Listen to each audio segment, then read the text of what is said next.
Imagine firing the part of your own brain that decides when to eat, when to sleep, and when to move, and replace it with an algorithm. For 7 days, I became the hardware. The AI was my firmware. It told me what to eat, how many steps to take, and exactly when to close my eyes. No instinct, no willpower, just data. They say it takes 66 days to form a habit.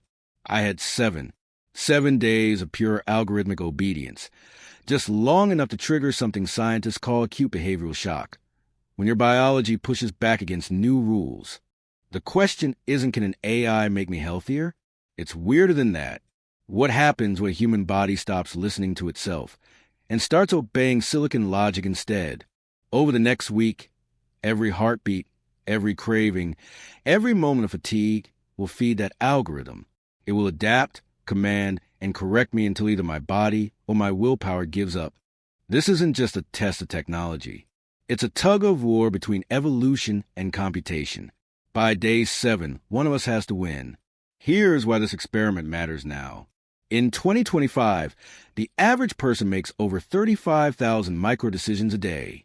Most of them are invisible. Sip the coffee or wait, scroll once more or sleep. Every choice drains mental energy, a phenomenon psychologists call decision fatigue. At the same time, our wearables track us like living datasets. Heart rate, sleep cycles, calories, stress, all stream into servers that promise optimization. We build a digital nervous system around us, but we still run it with prehistoric instincts. AI healthcare is closing that gap.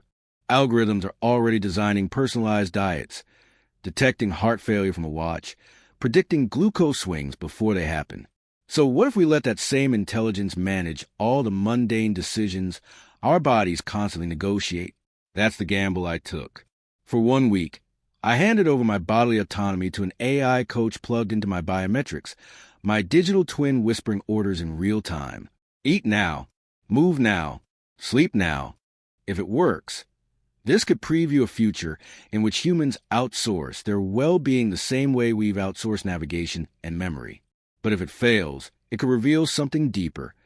That biology doesn't submit quietly to code. 7 days may sound short, but inside a closed feedback loop between body and algorithm, it can feel like a lifetime. Each metric becomes judgment, each breath a data point, each craving a rebellion. And the stakes? Either we prove that AI can outsmart evolution, or that self-optimization always comes with hidden spiritual cost. Every experiment has an origin story, and this one begins deep in the wiring of the human brain. Neuroscientists have a name for how our habits form: task bracketing. It's the brain's way of bundling tiny actions into smooth, automatic sequences. Brush your teeth, check your phone, tap snooze. The basal ganglia turns that repeat loop into effortless routine. But there's a catch. Building a new bracket, creating a brand new habit, takes time. A meta-analysis led by Philippa Lally clocked it at 66 days. On average, that's the slow crawl of biology. Data, however, moves at machine speed. AI doesn't need willpower. It needs input. Feed it your heart rate, sleep score, and glucose curve, and it will instantly predict what your body should want next, long before you consciously feel it. That's the principle behind algorithmic feedback loop control, the system I used.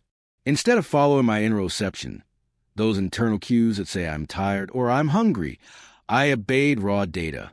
In the simplest terms, I outsourced intuition to computation.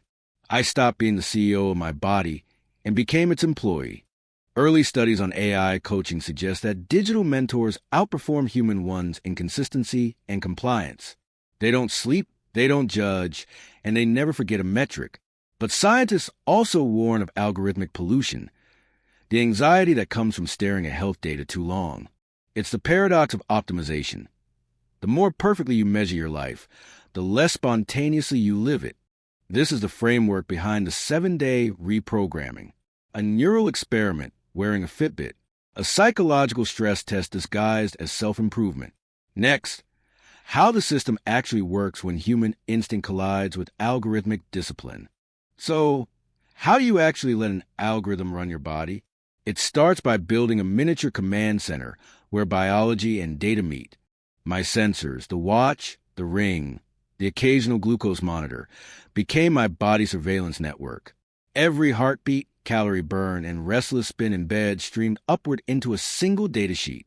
From there, an AI model, GPT-4 in my case, read the numbers like a daily confession. Morning arrived, and I didn't make a single choice on my own. I handed over my metrics and waited. The AI calculated. Recovery low, cortisol high, caffeine delayed until 10:37 a.m. workout, downgraded to zone 2 cardio only. Lunch reformatted to 38 grams of protein, minimal fat, moderate carbs. I simply followed orders. Behind the scenes, it was pure data choreography. The AI pulled from correlations between resting heart rate variability and stress, aligning food timing with insulin sensitivity curves, then layering sleep predictions on top of cognitive fatigue models. To a programmer, it looked like an elegant loop. To a human, it felt like house arrest with good lighting. But the most revealing part wasn't the code. It was how quickly I adapted. My nervous system, once guided by feeling, started anticipating the next command. I felt hunger when I expected it to come, not when it truly did. The algorithm wasn't just interpreting my body. It was training it. By the end of day 3, I caught myself waiting for permission to act, like a soldier awaiting orders from base command. That's when I realized the AI coach wasn't just improving performance. It was quietly rewriting instinct itself. Next comes a human story. The rebellion phase when emotion pushes back against perfect logic. By day 4, the numbers were perfect, but I wasn't. I call it the rebellion phase. The graph said everything was improving. Lower resting heart rate, steadier glucose, cleaner sleep cycles. But inside, a small, defiant voice started whispering, "Do I even want this level of control?" On paper, I looked optimized. In reality, I was negotiating with my own machinery. At dinner with friends, the algorithm pinged. Stop eating. Macros complete. I stared at the plate, still hungry, pretending to be full. Social energy plummeted. My friends were laughing about something, and I was calculating protein ratios in silence. That's when the metrics turned personal. The AI labeled my mood as low engagement because my HRV dipped. It suggested a mindfulness exercise. I tried, but the suggestion felt robotic. A human flourish turned into a clinical command. And yet, part of me admired its consistency. The AI never lost focus. It didn't crave dessert or attention or validation. It just tracked. It was a friend who never breaks a promise. And somehow that made it unnerving. By day 5, my phone's notifications didn't annoy me anymore. They comforted me. The algorithm's constant presence had become a kind of digital parent. Strict, precise, endlessly attentive. I started checking it before making decisions it hadn't even discussed yet. That's when it hit me. This wasn't just data-driven coaching. It was behavioral conditioning. The optimization loop was quietly rewriting not just my schedule, but my sense of agency. Tomorrow, I would see how far that dependency went. When the algorithm makes a mistake, and you've forgotten how to trust yourself, what happens next? By day 6, the numbers were smooth, the data beautiful, and my autonomy nearly gone. That's when the deeper questions started clawing their way up. Who, exactly, owns a body that obeys an algorithm? If my sleep cycle, calories, and stress responses are all scheduled by machine learning, am I still choosing to be healthy, or just performing compliance? Ethicists call this the problem of behavioral sovereignty. Every optimization tool promises freedom from guesswork, but with every surrender of instinct, we trade a slice of our humanity for certainty. It's a convenience paradox. Data gives us control precisely by removing it. Then there's another problem, algorithmic trust. I realized that if the AI had made a serious mistake, I might not have noticed. My judgment had quietly eroded under a blanket of smooth predictions and pseudoscience confidence. Each day it nailed my recovery score. I trusted it more. Each minor error, I forgave faster. By day 6, doubt itself felt inefficient. Even scarier, the placebo effect worked both ways. When the AI said I'd recovered well, I felt energetic, even if my sleep score was average. When it said performance compromised, I slumped instantly. My biology started responding to belief before reality. Somewhere along the week, the experiment ceased being about health metrics and became a commentary on faith, in code, in systems, in the illusion of objectivity. Because once an algorithm can dictate your daily rhythm, the ethical question expands beyond data privacy or consent. It touches identity itself. If my instincts are editable, customizable, programmable, what's left that's completely mine? Tomorrow, day 7, would answer that question. Day 7 began quietly. No resistance, no emotion, just execution. The friction was gone, replaced by an eerie efficiency. My body and the AI were finally in sync. On paper, this was a victory condition.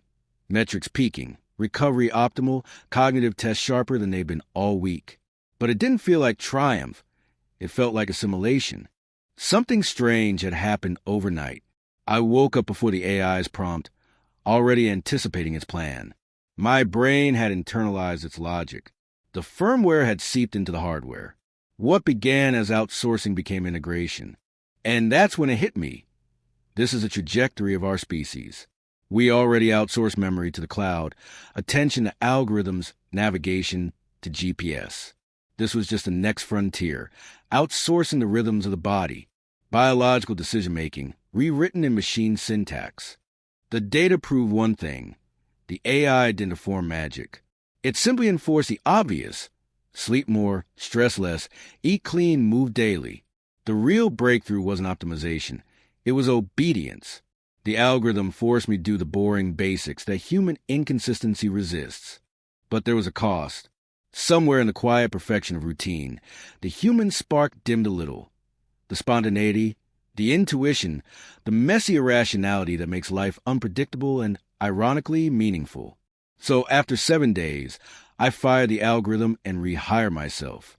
Yet something fundamental had changed. Now, every time I skip a walk or reach for junk food, I still hear its synthetic whisper gauging the deviation. Part of me remains algorithmic. Maybe that's the real evolution, not man versus machine, but man merging with it, trading chaos for clarity, instinct for insight. And for better or worse, this experiment won't end when the data stops recording. 7 days. That's all it took for a chatbot to turn my routines inside out and reveal how programmable being human already is. When I began, I thought the AI might hack my biology. Instead, it hacked my psychology. The secret wasn't in the code, it was in the accountability. It stripped away the excuses and left behind the simplest truth. Discipline feels alien when it's imposed by logic instead of will. But here's the paradox I can't shake. Once you live by a machine's rhythm, the noise of normal life feels offbeat. You start wondering how much of your self-control ever belonged to you. The experiment ended, the sensors came off, and silence settled in. No prompts, no charts, just me, and the realization that I still craved instruction. That's the addictive genius of optimization. It makes efficiency feel like identity. So, maybe the future of health isn't about building better algorithms at all. Maybe it's about remembering where data should stop and humanity should begin. Because in that small space between a nervous impulse and a digital command lies everything that makes us unpredictable and therefore alive. And this story isn't isolated. Next time on Bioforge AI, we'll step beyond behavior and into bioengineering itself, where algorithms don't just guide your actions, they start rewriting your DNA. CRISPR meet artificial intelligence. The next episode explores what happens when self-control evolves into self-creation.